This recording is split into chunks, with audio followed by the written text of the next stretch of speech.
Ini video spesial, tonton sampai habis. Bray, gua mau kalian jadi saksi dari perjalanan hidup gua. Ada dua hal. Yang pertama adalah yang diciptakan. Dan yang kedua, cuma perlu diingat kembali. Sebelum masuk ke sana, pertama gue mau ucapin terima kasih atas dukungan dan antusias dari teman-teman semua. Kedua, gue minta maaf kalau nggak bisa balas komentar semuanya. Gue pasti baca. Kalau udah dibaca, pasti gue respon dengan like. Yang ketiga, gue minta tolong untuk terus merapat. Karena gue nggak cuma kasih edukasi, pasti banyak info paling random dan terupdate soal dunia ini. Bahkan gue bisa jelasin kita bisa cuan besar dari mana kalau lo mau tahu. Batas cuan ini sampai 2028 aja ya. Dan ini adalah hasil riset pribadi gue. Kalau lo mau ikut, tonton video ini sampai selesai. Keempat, gue mau permisi sama teman-teman semua. Gue mau ceritain ini, siapa tahu mau dengerin dan mau jadi saksi dari hidup gue. Oke, balik lagi loncat ke pembahasan paling awal. Ada dua hal yang lagi gue lakukan. Yang pertama adalah yang diciptakan. Dan yang kedua, cuma perlu diingat kembali. Yang pertama, yang diciptakan itu, gue mau punya background hidup kayaknya. Nggak cuma ngonten begini. Bapak Dharma Pongrekun kan jenderal. Chef Citra koki hebat. Nah gue jadi penyanyi kayaknya dah. Gue lagi afirmasi ke situ. Bini gue sampai ngomong nih, motivasi gue begini. Sesuatu yang tinggi tidak harus dicapai dengan berjinjit, Pak. Terkadang cara mencapainya adalah bersujud berbisik ke bumi. Siap! Doain ya guys, mohon restunya. Oke, gue jelasin yang nomor 2. Yang perlu diingat adalah pikiran masa kecil gue. Pas SD cita-cita gue mau jadi astronot. Di antara teman-teman yang mau jadi dokter dan cita-cita pada umumnya, gue seneng banget sama luar angkasa. Gue seneng banget pas tur ke planetarium. Gue seneng banget pas ada film Sherina, karena ada lokasi peneropangan bintang Bosya. Gue seneng banget film India Koi Milgaya. Tahu kan? Jadu. Gue seneng banget Buzz Lightyear. To Infinity and Beyond. Menuju tak terbatas dan melampauinya. Gua sangat suka kalau mimpi terbang. Pernah nggak? Tapi terbang lu lambat kan sambil kejar monster atau setan, pocong, kuntilanak dan segala macam kan? Gua sangat ingin skydiving, alias terjun bebas dari atas pesawat. Olahraga ekstrim ternyata masuknya ya dia. Olahraga paling murah. Gua suka angka 28. Pas gua tahu artinya ternyata kejayaan, kemakmuran, kekayaan. Coba lu buka surat ke-28 Al-Quran, yaitu surat Al-Qasas, artinya cerita-cerita. Wah, gua lagi tuh, storyteller. Sampai gua baru sadar, alam semesta menuntun ke sini. Gua dapat istri lahirnya tanggal 28. Nomor telepon rumah gua zaman dulu, 46828208. Nomor HP gua sekarang, 282828. 2 ditambah 8 sama dengan 10. 10 itu angka Romawinya adalah X. Gua taruh di belakang nama username gua, Dawan X. Dan gue ketemu semua puzzle 10 alias X ini. X ini juga tanda silang yang ada di tengah angka 8, kayak simbol infinity. To Infinity and Beyond. Iya, Buzz Lightyear lagi. Di dalam simbol infinity ada 2 loop atau 2 lingkaran yang saling terhubung jadi satu. 2 loop yang terjadi membentuk seperti angka 8. Jadi balik lagi, ada 2 dan 8. 2 ditambah 8 sama dengan 10 alias X. Dan semua simbol apapun akan ada huruf X-nya. Perhatikan aja, dengan seksama. Lo lihat aja ntar. Gue mau kasih bocoran soal 28 ini. Gue mau kasih bocoran soal 2 plus 8 alias 10 ini. Gue mau kasih bocoran soal X ini. Gue udah pegang informasi X ini. Jadi bagi siapapun yang bisa ambil angka 28 di tangan gue, lo akan pegang kunci X yang gue maksud. Bisa lo simpen hal ini sampai akhir 2028. Ingat, cuma sampai 2028. Happy cuan guys. Lumayan buat bekal hidup era Dajjal versus Nabi Isa nanti. Setelah tahun 2028, kita beralih ke emas ya. Pokoknya ikutin gua. Karena abis pemilu Amerika Serikat, di 2028 setelah Trump turun tuh, Mesiah palsu akan hadir. Ingat, cuan yang didapat dari sini jadi bekal hidup. Minimal bisa buat beli ladang dan listrik tenaga surya. Bang, ngobrolin aja dong, ntar ngobrolin akhir zaman di dalam grup diskusi random aja ya. Jangan di kolom komentar. Grupnya bonus ya, cuma buat orang-orang yang bisa ambil 28 di tangan gue. Kenapa murah bang, cuma 28? Murah itu relatif guys. Bagi sebagian orang, 28 miliar itu murah. Bagi sebagian orang, 28 juta itu juga murah. Kita ambil angka relatif yang paling kecil aja, 28K. Ntar lo bilang, wah bang, untuk penjelasan mahal yang lo kasih cuma 28K mah kemurahan bang. Ya nggak apa-apa, tiket bahtera nggak mesti mahal. Cukup 28. Jadi nanti, sisa uang yang lo punya bisa lo bawa naik ke atas bahtera buat jajan emas cair berwarna purple. Itu kenapa gua tulis di foto profil gua, the future is purple. Dan kenapa warna tema Indonesian Elite itu juga ungu. Lo tahu cara dapetin warna ungu dari mana? Dari emas yang dipanasin dalam suhu tinggi. Nih lo tonton videonya. Ungu adalah warna kejayaan, kemakmuran, kekayaan, kebangsawanan, kreativitas, dan kebijaksanaan. Sama seperti angka 28. Gua sebut wadah perkumpulan ini dengan sebutan Bahtera. Bahtera biar kayak kapal Nabi Nuh, menyelamatkan orang yang mau diselamatkan aja. Karena anaknya Nabi Nuh aja, si Kan'an, nggak mau diselamatin kan? Padahal udah ditelepon sama bapaknya. Kok ditelepon bang? Iya, kalau kontak dari jarak jauh emang pakai apa? Masa bang dikontak dari jarak jauh? Masa Al-Quran bohong? Allah bohong dong. Nih ayatnya, surat Hud ayat 42. Jadi nanti di atas Bahtera yang paling utama dibahas adalah soal persiapan menuju 2028. Dan boleh sedikit-sedikit kita bahas soal akhir zaman ya. Soal ilmu kesadaran, gue akan share di umum aja, nggak di sana. Karena pasti rusuh banyak yang curhat. Lu bayangin, kalau 200.000 orang ngomong semua. Di dalam sana, khusus kemakmuran menuju tak terbatas dan melampauinya. Nggak ada ngeluh, nggak ada curhat, nggak ada debat. Dimohon mengerti ya. Kalau ada orang toksik dan suka debat, gua kick ya. Jadi mohon tenang. Kalau udah di sana, tolong pakai frekuensi gua ya. Jaga vibrasinya dan jaga energi semua orang di sana. Gua pribadi mau ucapin selamat buat yang mau ikut naik ke Bahtera. Ya seenggaknya gua dan lo selangkah lebih dekat. Pokoknya kita tetap bersama. Bahteranya masih kosong. Siapakah yang jadi orang pertama? Yang siap masuk ke Bahtera sekarang dan siap menuju kemakmuran dan kejayaan, komen angka 28 dan ambil tiketnya sekarang. Link ada di bio gua. Gua tunggu di atas Bahtera pintu 28. Terima kasih.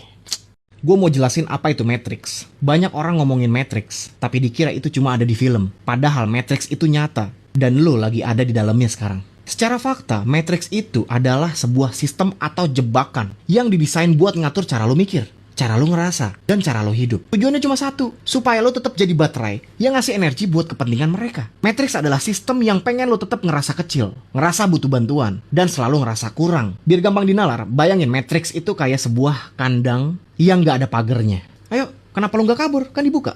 Karena lo gak sadar kalau lo lagi dikurung. Matrix ini kerjanya lewat berita-berita yang nakutin, lewat tren-tren yang bikin lo pengen pamer, dan lewat cicilan-cicilan yang bikin lo kerja rodi seumur hidup cuma buat bayar gengsi. Lo dibikin sibuk terus sama urusan luar, nyari duit, nyari validasi, nyari musuh di medsos, sampai lo gak punya waktu buat nanya ke diri lo sendiri. Gua ini sebenarnya budak sistem atau orang bebas? Kenapa mereka takut banget kalau lo tahu soal Matrix ini? Karena kekuatan sistem ini ada pada ketidaktahuan lo. Selama lo percaya kalau kebahagiaan itu cuma ada di barang-barang yang mereka jual, lo bakal terus bisa disetir. Tapi begitu lo sadar kalau semua itu cuma tipu daya buat ngikat jiwa lo, Matrix ini bakal kehilangan powernya. Matrix itu kayak sulap. Begitu lo tahu triknya, lo gak bakal bisa ketipu lagi. Mereka gak bisa lagi nakutin lo pakai ancaman krisis atau opini orang lain. Karena lo udah pegang kendali atas diri lo sendiri. Cara buat mulai lepas dari Matrix bukan dengan demo di jalanan, tapi dengan narik balik perhatian lu. Berhenti ngikutin narasi yang bikin lu takut dan mulai dengerin intuisi lu sendiri. Matrix ini cuma bisa hidup kalau lu kasih perhatian. Begitu lu mulai fokus ke dalam diri dan sadar kalau lu adalah makhluk berdaulat yang konek sama sumber alam semesta, semua kabel-kabel Matrix yang nyolok ke badan lu bakal putus satu-satu. Ingat, kenapa mereka takut? Karena satu orang yang sudah bebas pikirannya jauh lebih berbahaya buat sistem daripada 1000 orang yang cuma sekedar marah-marah. Kalau lu cocok sama penjelasan gua, lu bisa dengar semua video gua dari nol. Karena semuanya gua buat berurutan dan narasinya connect satu sama lain. Gua minta tolong untuk dukung gua dengan pencet tombol-tombol baik yang ada di kanan layar.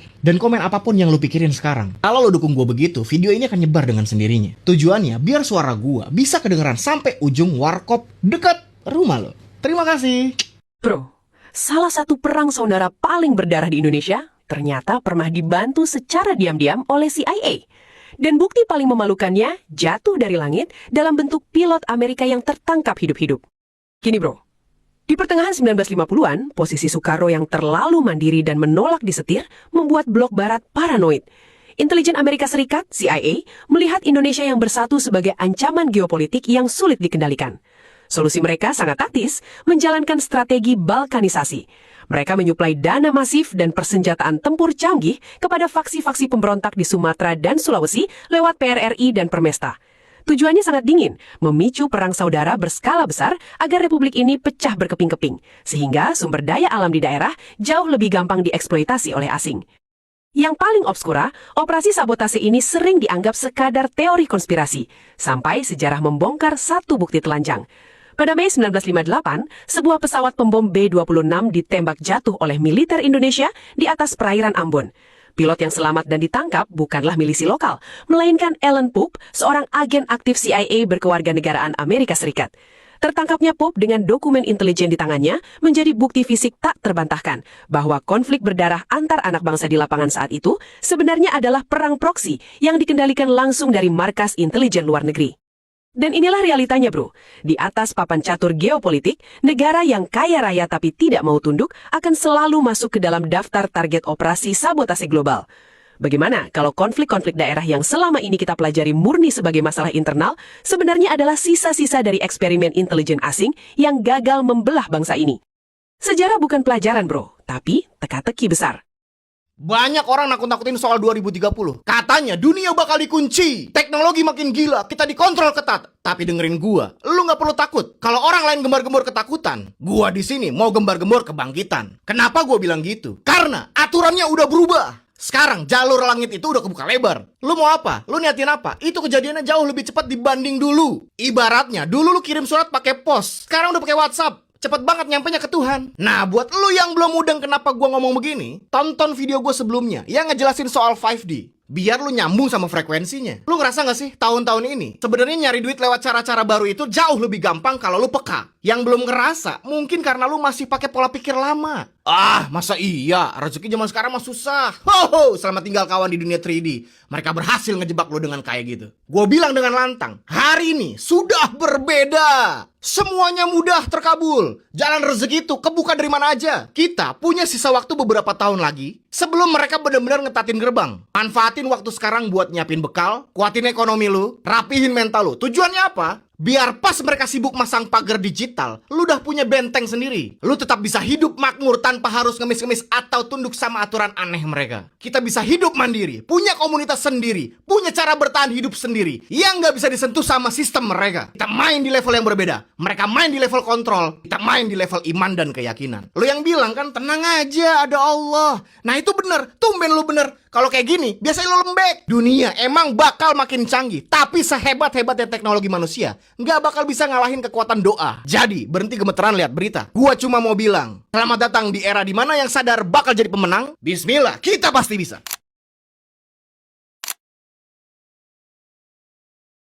Kalau kita bertanya, apakah memang benar kita ini terhubung dengan bumi melalui frekuensi? Jawabannya adalah iya, manusia dan bumi terhubung. Elektromagnetik manusia dan geomagnetik bumi saling terhubung dan saling memberi pengaruh. Lalu bagaimana frekuensi kita membawa pengaruh bagi bumi? Jawabannya adalah dengan seluruh pergerakan jasad yang dikendarai oleh kesadaran. Jadi begini sahabatku, jantung manusia adalah sumber kuat elektromagnetik yang bahkan beberapa meter jauhnya dapat dideteksi oleh instrumen ilmiah modern. Jantung manusia terhubung secara eksklusif dengan otak, sementara otak terkendalikan oleh kesadaran. Secara stimulan kita memancarkan medan elektromagnetik non-stop. Nah, sebenarnya medan elektromagnetik jantung berisi informasi atau kode tertentu. Informasi dan kode tertentu ini ditransmisikan ke seluruh dan di luar tubuh, kepada seluruh makhluk bumi, termasuk ke bumi. Hasil percobaan menunjukkan, ketika orang menyentuh atau berada dekat dengan sesuatu atau seseorang, terjadi pemindahan energi elektromagnetik yang dihasilkan oleh jantung.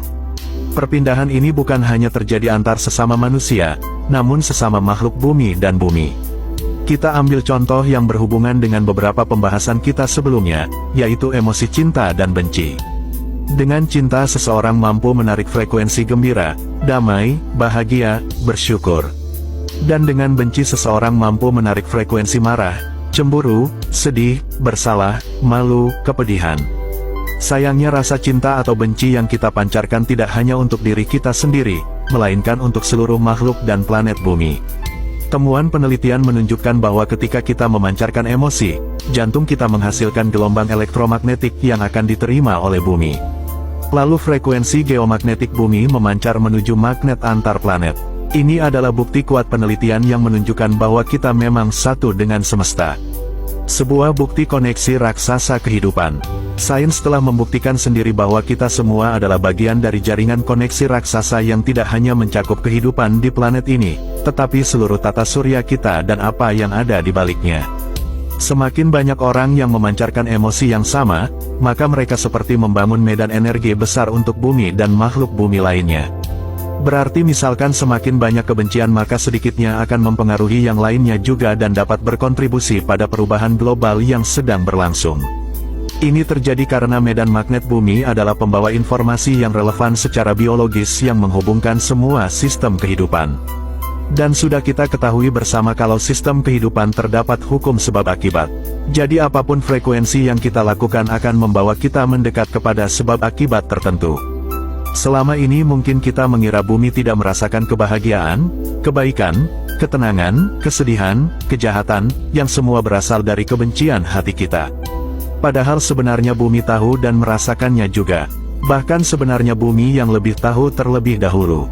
Gua mau jelasin apa itu hukum resonansi. Setelah lu paham soal vibrasi dan frekuensi, lu harus tahu kalau alam semesta punya hukum besi yang gak bisa ditawar. Namanya resonansi. Secara fakta, resonansi itu adalah fenomena di mana dua hal yang punya getaran yang sama bakal otomatis saling tarik-menarik atau saling bergetar bareng. Ibarat ada dua gitar di satu ruangan, yang A, yang B. Kalau lu petik senar A di gitar pertama, maka senar A di gitar kedua bakal ikutan getar meskipun gak lo sentuh.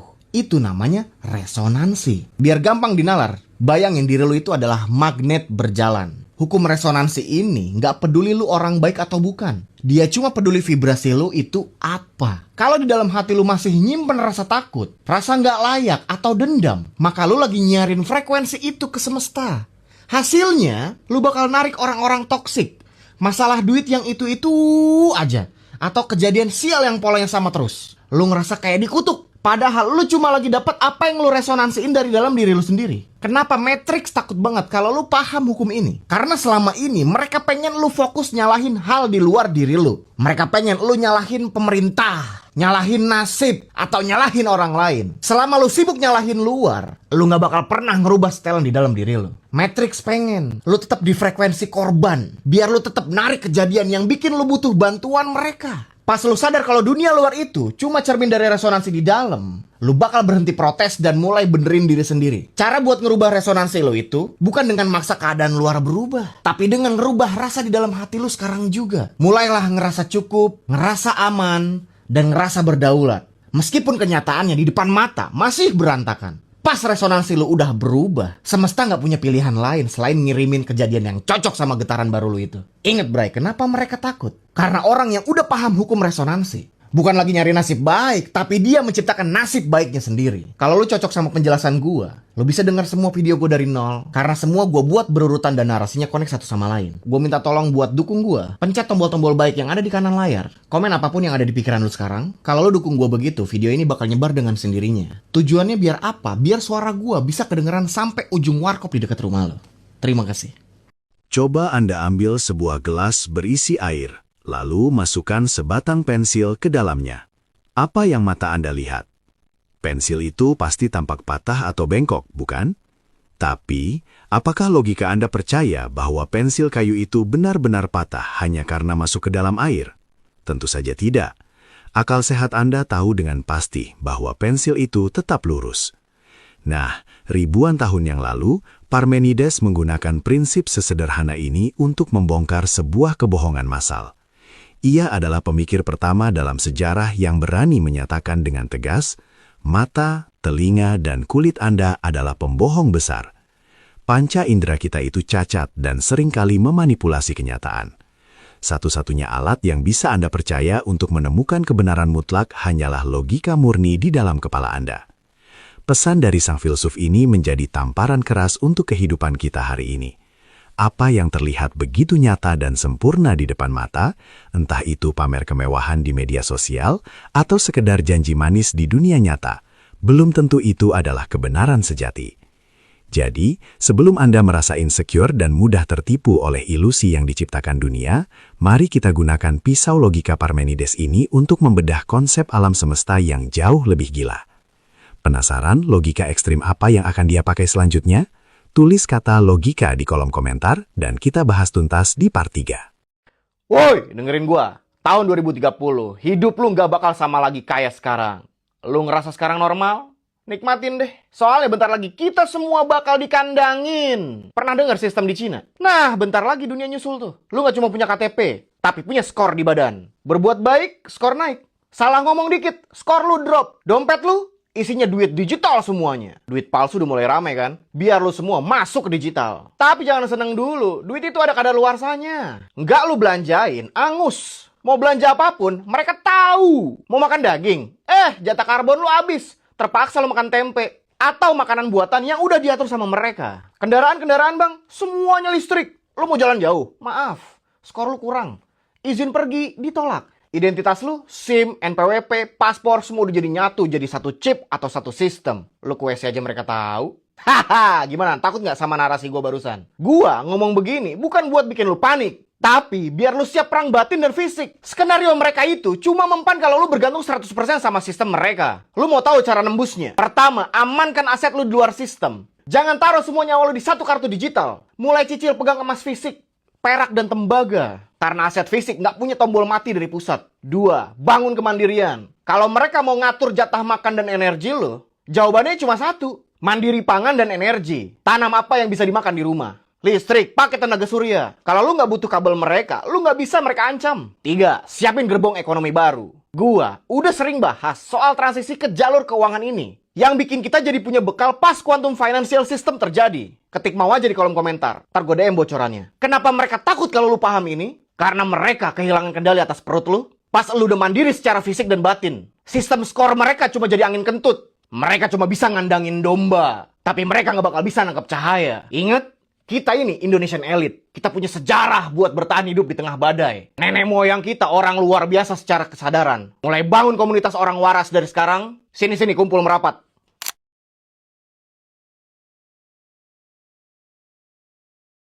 Hati-hati dengan pikiran bawah sadar kamu. Sadar atau tidak, dia akan selalu bergerak untuk mewujudkan apapun yang paling sering kamu pikirkan. Di dalam buku Attitude is Everything, Jeff Keller membongkar hukum pikiran yang mutlak. Kamu adalah apa yang kamu pikirkan. Pikiran bawah sadarmu tidak pernah memilih mana yang baik atau buruk, dia cuma merespons apa yang paling dominan di kepalamu. Kalau tiap hari kamu bangun tidur dengan rasa cemas, takut miskin, atau takut gagal, pikiran bawah sadarmu akan menganggap itu sebagai perintah dan menuntunmu pada kegagalan nyata. Kamu terjebak memikirkan skenario terburuk karena selama ini kamu melihat dunia lewat jendela sikap yang sudah terlanjur kotor. Jendela itu tertutup debu tebal akibat trauma masa lalu, kritikan orang, dan rasa pesimis. Selama jendelanya buram, masa depanmu juga akan ikut buram. Contoh gampangnya, kalau kamu mikir kamu tidak mampu, otakmu otomatis nyari alasan buat menyerah dan akhirnya cuma rebahan. Tapi kalau kamu yakin kamu bisa, tubuhmu bakal tergerak buat nyoba. Minimal buka handphone dan mulai searching peluang. Jadi mulai sekarang benahi isi kepalamu. Stop menyabotase masa depanmu sendiri, karena tindakanmu akan selalu mengikuti apa yang kamu pikirkan. Nah, ini baru sedikit pembahasan. Kalau kamu pengen dapetin insight menarik lainnya, kamu harus banget baca buku Attitude is Everything. Buku ini tuh kayak jembatan yang menghubungkan mimpi dengan kenyataan kamu. Jeff Keller pengen nunjukin kalau sukses itu adalah sebuah siklus yang berawal dari pikiran yang benar, lalu turun ke ucapan yang optimis, sampai akhirnya menggerakkan tindakan nyata kamu untuk mengubah nasib. Karena hidup kamu bakal sukses kalau mental kamu udah beres. Tertarik baca bukunya? Kamu bisa klik logo keranjang di bagian kiri bawah. Gue mau bicara agak keras di materi ini. Karena gue lihat banyak banget saudara kita yang terjebak di lubang yang sama. Banyak yang nanya, Bang, kenapa sih judi online itu bikin hidup hancur banget? Padahal niatnya cuma mau cari modal buat ngerubah nasib. Lo harus tahu, Bray, judol itu bukan sekedar permainan angka atau keberuntungan. Tapi ini adalah perasaan, lush, dan penyedot energi yang didesain Matrix buat bikin lo tetap di level bawah. Secara fakta, judol adalah cara tercepat buat ngerusak mesin rezeki yang sudah Tuhan kasih di dalam diri lo. Biar gampang dinalar, bayangin diri lo itu adalah sebuah wadah rezeki. Tuhan tiap hari ngucurin air kelimpahan ke wadah lo. Tapi pas lo main judol, lo sebenarnya lagi melubangi wadah lo sendiri. Pakai paku yang karatan. Gak peduli seberapa banyak lo menang di awal, air itu tetap bakal habis lewat lubang-lubang itu. Kenapa? Karena di saat lu main, frekuensi yang lu pakai adalah frekuensi keserakahan dan ketakutan. Lu gak lagi narik rezeki, tapi lu lagi memaksa nasib pakai cara pintas yang gak ada berkahnya. Lu ngerusak hukum tabur tua yang sudah jadi aturan baku di alam semesta. Gue mau kasih tahu rahasia gelapnya. Matrix butuh energi negatif lu buat bertahan hidup. Pas lu kalah judol, lu bakal ngerasa depresi, marah, benci diri sendiri, dan putus asa. Itulah yang namanya energi loss.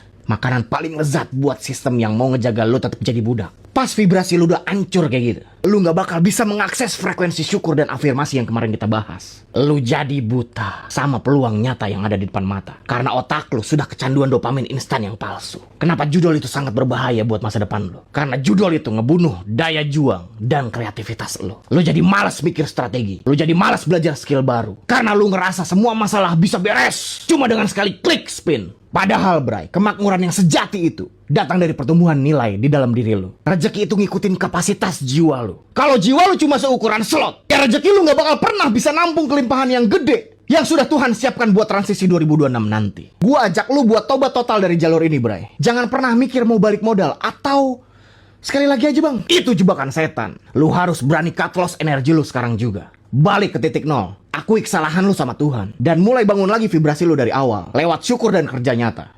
Ingat, gak ada sejarahnya orang kaya karena judul yang hidupnya tenang dan berkah. Kekayaan yang gak ada tenangnya itu bukan kemakmuran. Tapi itu adalah hukuman yang terselubung. Lu jauh lebih berharga dari sekedar angka-angka tipuan di layar HP lu itu. Ingat Bray, jalur menuju kemakmuran sejati itu lewat pintu kejujuran dan kebermanfaatan. Tuhan gak bakal nahan rezeki lu kalau saluran lu bersih dari hal-hal yang kotor. Berhenti jadi donatur bandar. Mulailah jadi pengelola harta Tuhan yang amanah. Pas lu udah berani lepas dari jeratan ini, lu bakal ngerasa nafas lu lebih plong. Pikiran lu lebih jernih. Dan lu siap buat menerima peluang emas yang bener-bener nyata dan masuk akal. Gua mau ajak lu pindah dari jalur spekulasi yang ngerusak mental ke jalur investasi yang punya dasar teknologi kuat buat masa depan. Gue udah siapin peta aset masa depan yang transparan di grup Telegram Bahtera gua. Langsung klik link di bio, kita bangun aset nyata buat persiapan 2028 nanti. Menuju tak terbatas dan melampauinya. Kalau lu cocok sama penjelasan gua, lu bisa dengar semua video gue dari nol. Karena semuanya gue buat berurutan dan narasinya connect satu sama lain. Gue minta tolong buat dukung gue, pencet tombol-tombol baik yang ada di kanan layar. Komen apapun yang ada di pikiran lu sekarang. Kalau lu dukung gue begitu, video ini bakal nyebar dengan sendirinya. Tujuannya biar suara gue bisa kedengeran sampai ujung warkop dan penjudul-penjudul di dekat rumah lu itu. Terima kasih. 100 tahun lalu, listrik itu bisa gratis seumur hidup. Tapi FBI mengubur impian itu. Kenapa? Tahun 1901, Nikola Tesla membangun menara Wardenclyffe. Tujuannya gila. Mengirim listrik tanpa kabel ke seluruh dunia, gratis.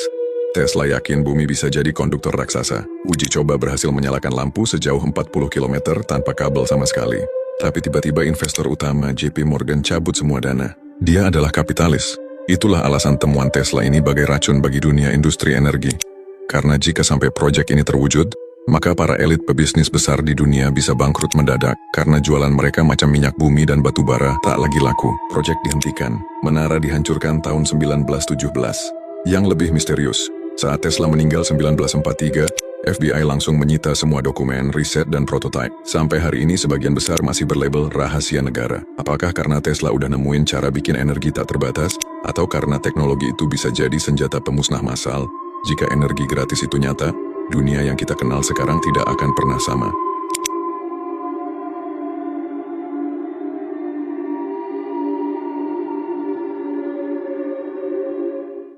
Gua sering banget kejebak di posisi merasa paling benar. Tiap ada orang beda pendapat, bawaannya pengen debat, pengen ngebuktiin kalau otak gua yang paling oke dan jalan gua yang paling lurus. Tapi gua sadar, merasa paling benar itu sebenarnya adalah penjara ego yang paling halus. Lu ngerasa lagi megang kunci surga. Padahal lu lagi ngunci diri lu sendiri di dalam kotak gelap yang sempit. Biar gampang dinalar, bayangin kesadaran lu itu kayak sebuah kacamata. Pas lu merasa paling bener, kacamata lu itu jadi buram karena ketutup debu kesombongan. Lu cuma lihat apa yang mau lu lihat. Di dunia kuantum, kebenaran itu punya banyak dimensi, Bray. Pas lu nutup diri dari sudut pandang orang lain, lu sebenarnya lagi berhenti tumbuh. Lu jadi kayak radio yang frekuensinya macet di satu gelombang doang. Padahal masih banyak siaran keren lainnya di luar sana. Kenapa penyakit merasa bener ini bahaya banget buat rezeki dan vibrasi? Karena pas lu ngerasa paling bener, lu otomatis jadi hobi nyalahin dan ngehakimin orang lain. Vibrasi lu jadi vibrasi perlawanan dan pemisahan. Padahal kelimpahan itu datangnya dari vibrasi penerimaan dan persatuan. Lu gak bakal bisa narik hal-hal besar kalau hati lu masih sibuk nyari celah salahnya orang lain. Orang yang beneran bangun itu lebih milih tenang daripada menang dalam debat kusir. Gua belajar kalau orang yang ilmunya makin dalam itu justru makin diem. Mereka gak butuh validasi atau pengakuan dari dunia kalau mereka itu bener. Mereka fokus sama hasil dan kedamaian di dalam diri. Kalau lu masih hobi marah-marah di kolom komentar karena orang beda cara sama lu, itu tandanya antena kesadaran lu masih perlu dicuning ulang, Bray. Lu masih jadi budak ego yang haus pujian. Cara prakteknya gimana, Bang? Mulai buat dengerin orang lain tanpa langsung pengen ngebantah. Coba lihat dunia dari sepatu orang lain. Pas rasa gue paling bener itu muncul, langsung ucapin di hati, oh ini ego gue lagi kumat nih.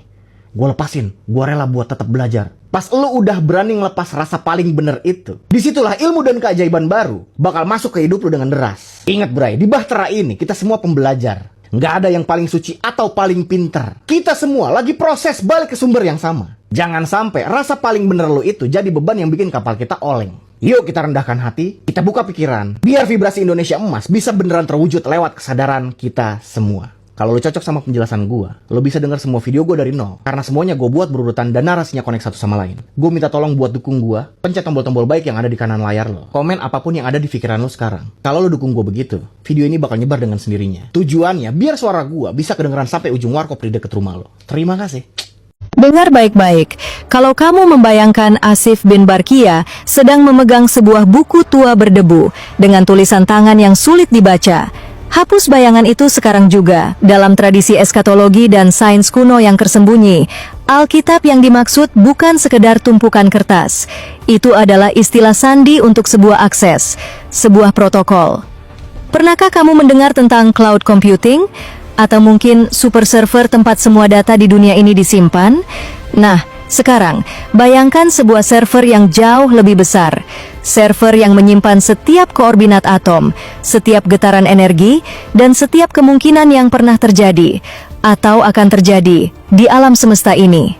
Para tetua menyebutnya Lauh Mahfuz, tapi bagi Asif itu adalah the master database. Ilmu dari Alkitab berarti Asif tahu cara melakukan query. Dia tahu cara memanggil baris kode tertentu dari server induk itu untuk mengubah realitas di depannya secara instan. Perhatikan polanya. Jika kamu ingin memindahkan file dari satu folder ke folder lain di komputermu, kamu tidak benar-benar menarik filenya secara fisik, kan? Kamu hanya mengubah alamat pointernya di dalam sistem. Kamu hanya memindahkan informasinya. Inilah yang dilakukan Asif. Dia tidak menarik singgasana Ratu Balkis melewati ribuan kilometer padang pasir, seperti yang ingin dilakukan Ifrit. Tidak, itu terlalu primitif. Asif melakukan sesuatu yang jauh lebih elegan. Dia mengakses source code dari singgasana itu di database ilahi.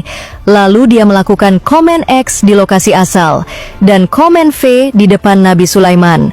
Satu kedipan mata bukan soal kecepatan gerak, tapi soal kecepatan proses data. Tapi, bagaimana mungkin sebuah benda padat, logam, permata, kayu, bisa berubah menjadi data? Bagaimana Asif mengubah singgasana yang beratnya bertonton itu menjadi partikel yang bisa dikirim melalui kabel dimensi yang tak terlihat? Jangan pergi dulu, karena di bagian berikutnya, kita akan masuk ke dalam inti dari mekanika kuantum. Kita akan melihat bagaimana Asif bin Barkia melakukan apa yang sedang dicoba oleh para ilmuwan di laboratorium CERN hari ini. Mengubah materi menjadi informasi murni. Siap untuk melihat singgasana itu hancur menjadi partikel biru di depan matamu?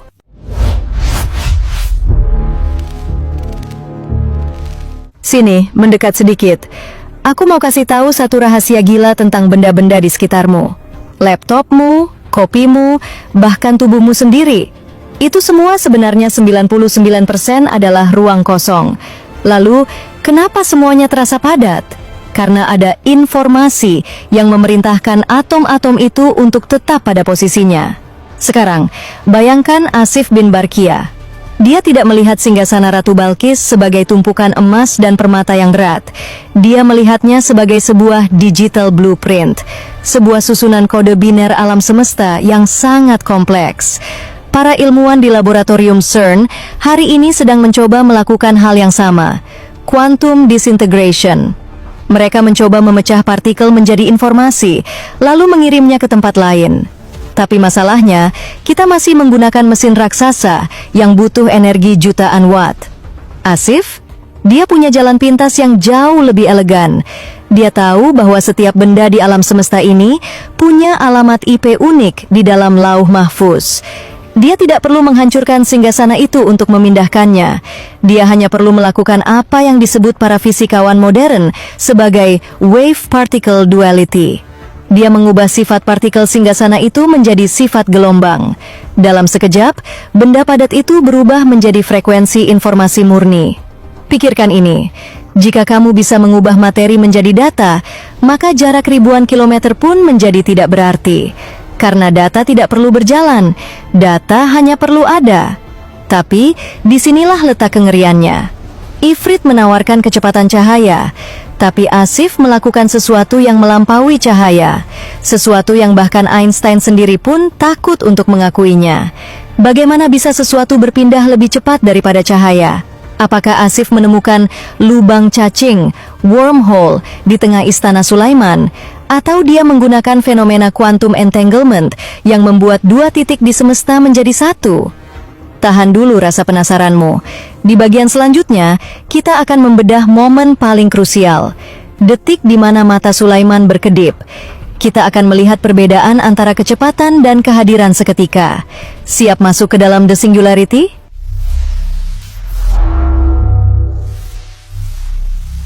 Dulu gue sering ngebatin pas lihat ada orang yang kerjanya curang. Hobi zolim atau hartanya dapat dari jalur gelap, tapi kok hidupnya makin jaya. Mobilnya makin mewah, rumahnya makin gede. Kayak nggak ada apes-apesnya gitu. Rasanya dunia ini nggak adil.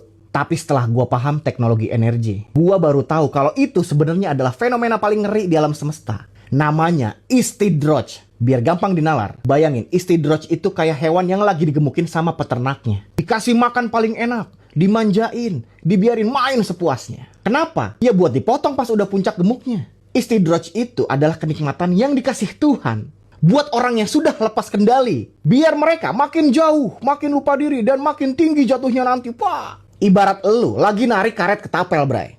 Makin jauh lu tarik ke belakang, makin banyak hartanya nih ceritanya.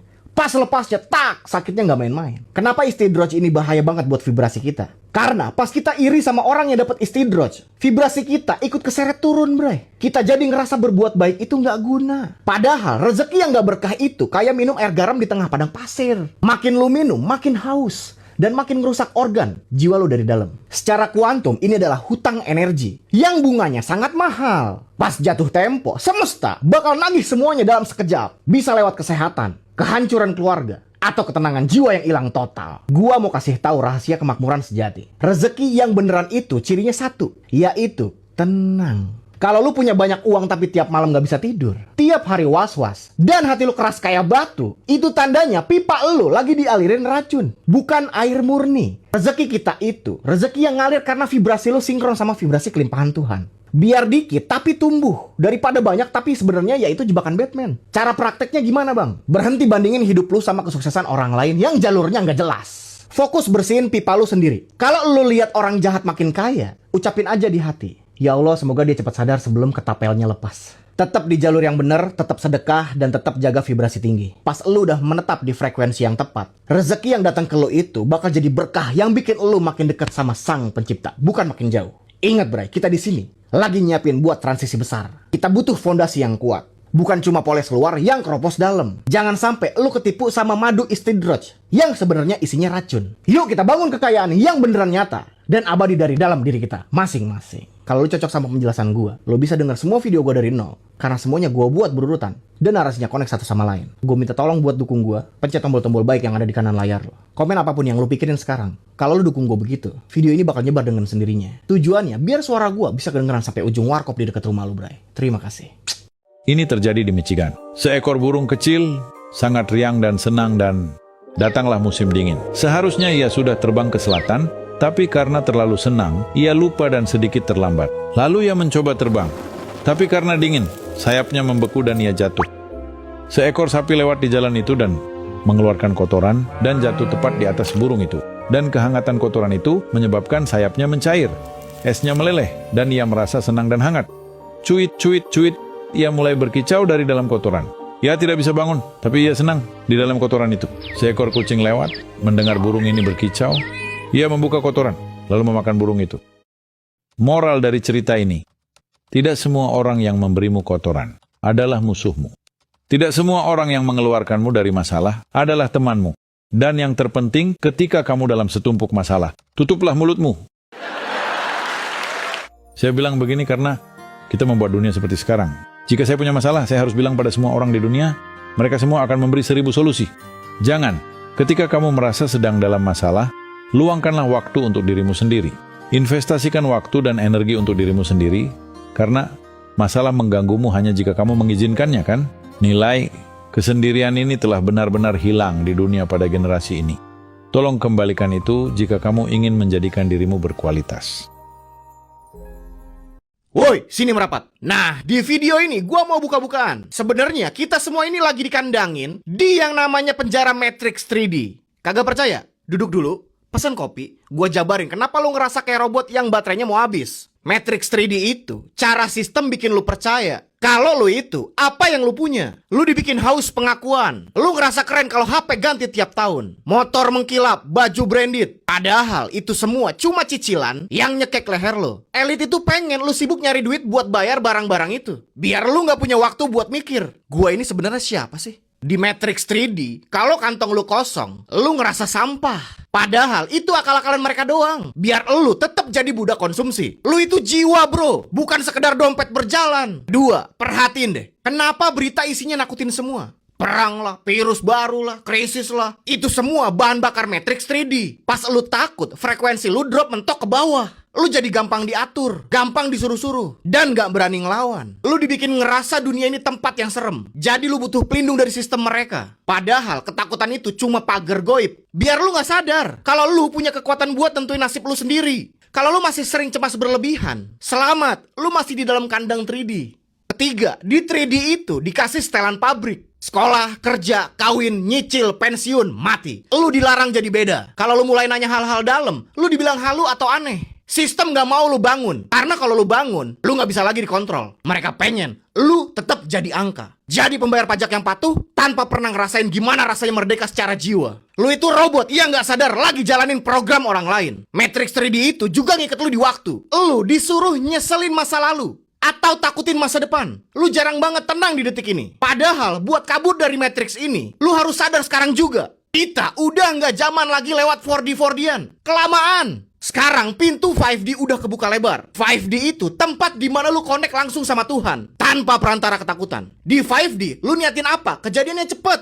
Rezeki datangnya nggak masuk akal. Hati lu tenang biarpun dunia lagi jungkir balik. Jadi gimana cara kaburnya bang? Berhenti jadi korban keadaan. Mulai sadar kalau lu itu punya tombol buat ngerubah frekuensi lu sendiri. Jangan mau ditakut-takutin. Jangan mau diatur-atur sama gengsi semu. Pas lu udah mulai tenang dan yakin sama jalur langit, Matrix 3D ini bakal retak sendiri di mata lu. Lu mau tetap jadi figuran yang ketakutan? Atau mau jadi pemain utama di era 5D ini? Tulis di komen. Lu ngerasa paling kejebak di bagian mana? Kita bahas lagi di video selanjutnya. Ayo bangun bro.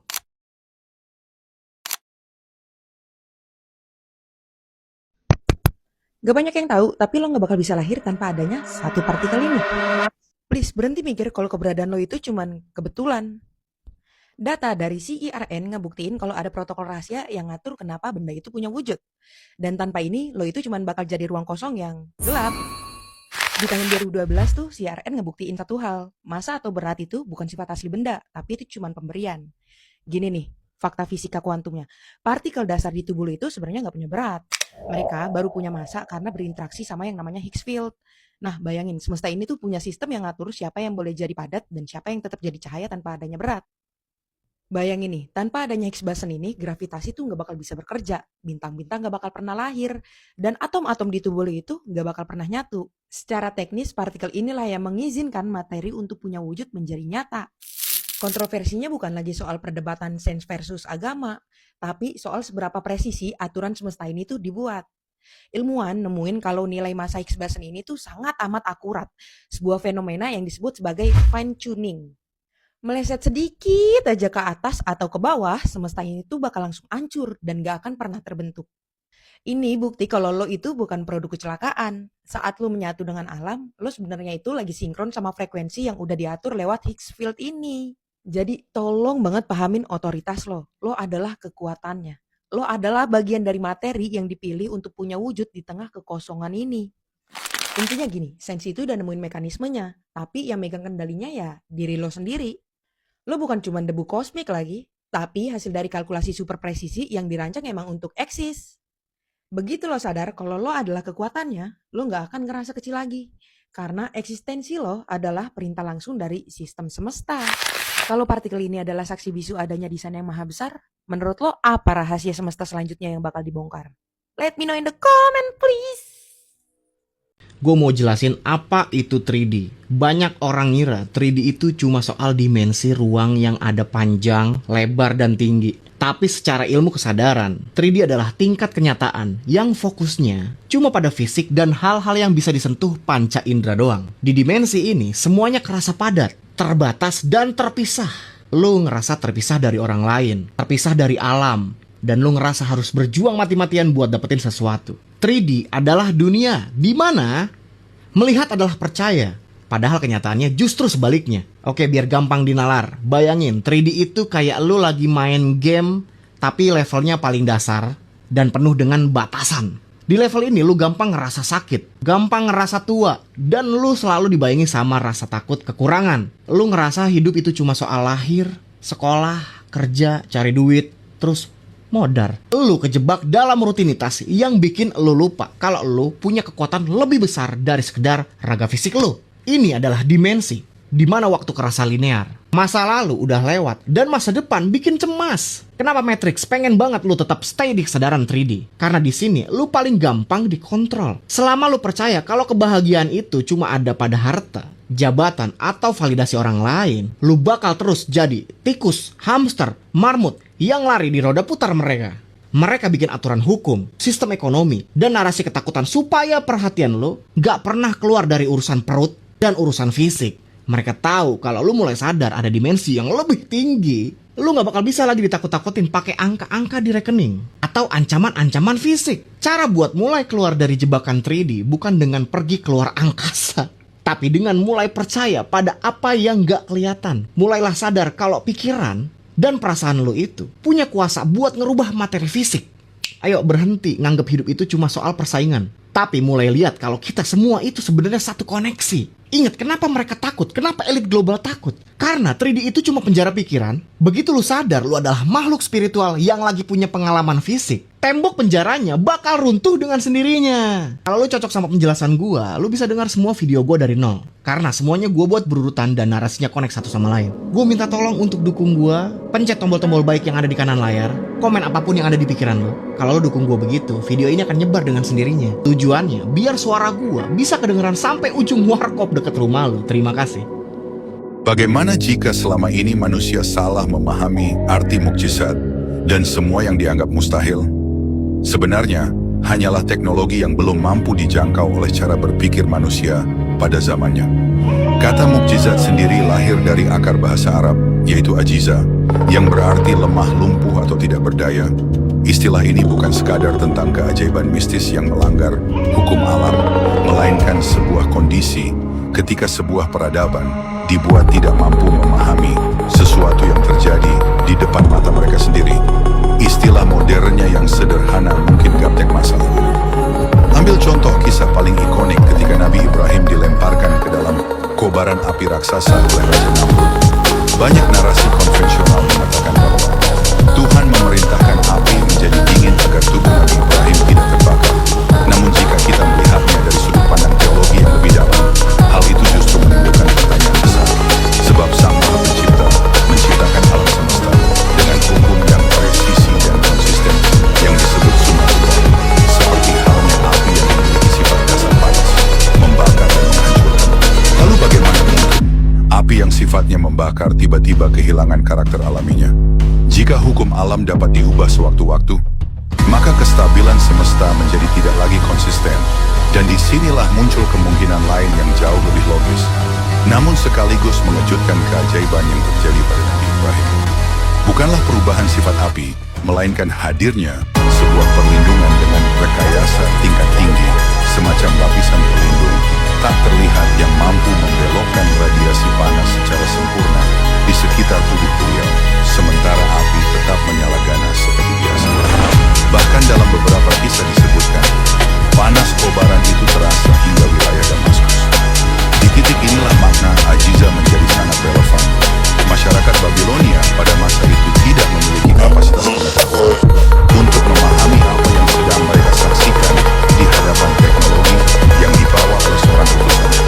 Seluruh logika mereka lumpuh, mereka menjadi ajiza tidak berdaya dan tidak mampu menjelaskan fenomena tersebut. Sebab para pembawa cahaya selalu hadir membawa cetak biru pengetahuan yang melampaui zaman.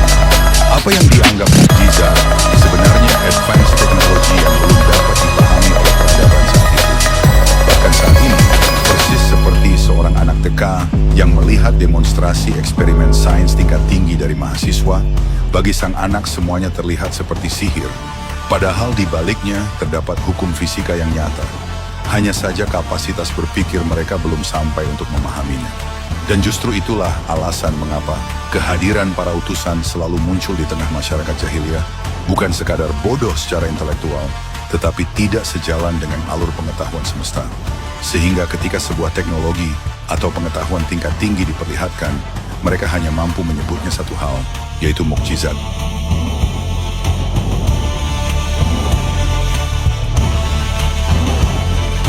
Gua mau jelasin soal kelenjar pineal. Kalau badan lu itu radio, maka kelenjar pineal ini adalah antena utamanya. Secara fisik, ini adalah kelenjar kecil di tengah otak yang bentuknya kayak biji pinus. Uniknya, kelenjar ini punya jaringan yang mirip banget sama mata manusia, lengkap sama sensor cahaya. Itulah kenapa sejak zaman dulu para leluhur nyebut ini sebagai mata ketiga. Fungsi aslinya bukan buat lihat benda padat, tapi buat nangkep sinyal dari dimensi yang lebih tinggi dan buat ngerasain intuisi yang tajam. Oke, biar gampang dinalar, bayangin kelenjar pineal lu itu kayak parabola di atas rumah. Kalau parabolanya bersih, lu bisa dapat siaran yang jernih dari alam semesta.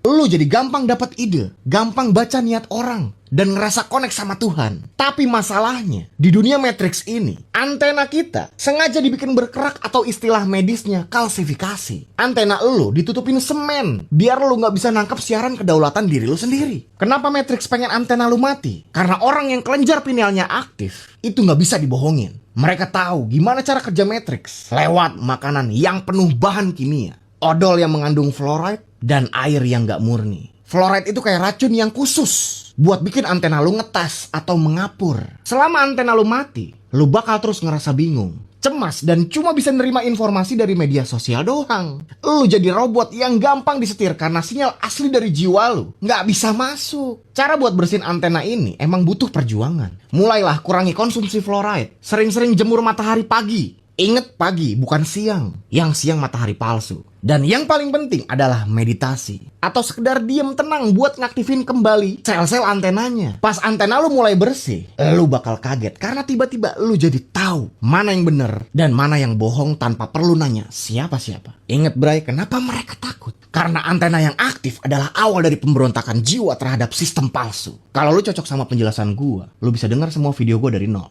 Karena semuanya gua buat berurutan dan narasinya connect satu sama lain. Gua minta tolong buat dukung gua, pencet tombol-tombol baik yang ada di kanan layar, komen apapun yang ada di pikiran lu sekarang. Kalau lu dukung gua begitu, video ini bakal nyebar dengan sendirinya. Tujuannya biar suara gua bisa kedengeran sampai ujung warkop deket rumah lu. Terima gaji.